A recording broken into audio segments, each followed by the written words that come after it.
Asaph's resolution. And I'm just praying, ladies, you beautiful women, that you will take, and that I will take, the resolution in verse 28, and we're going to make it our life declaration. Here's what he says in verse 28. But as for me, this is his conclusion. This is all the matter wrapped up in a nutshell. The nearness of God is my good. The nearness of God is my good. Do you know what he's saying right here? I did a little research on this, and he is saying, as for me, I'm going to get as close to him as I can possibly get to him. You want to know what's good for me? The nearness of God. What's good for me is that I get as close to the Father as I possibly can. That's so true. That's so true for each of you. That's so true for me. That's so true for people that don't realize it. Some people don't realize it. That what is really good for them is that they get as close to God as they possibly can get. But Asaph's got it figured out. The nearness of God is my good. That is what is good for Candace Farmer.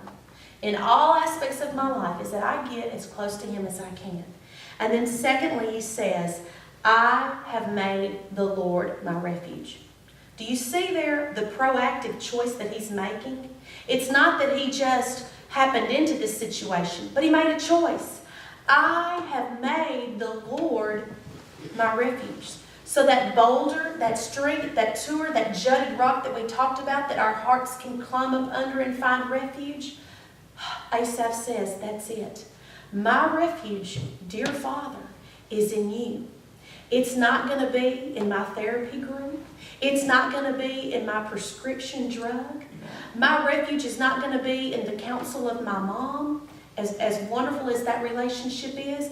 My refuge is not going to be in my relationship with another person, but my refuge, I've made you my refuge.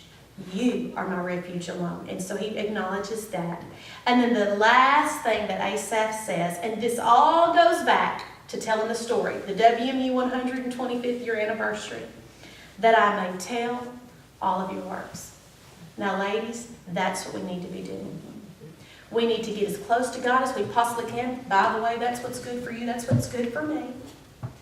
And then second of all, we need to take the Lord, him alone, make him our refuge, and then we need to be telling of his wonderful works. That's what Asaph did. He gave us this beautiful song, and it's his testimony, telling the story.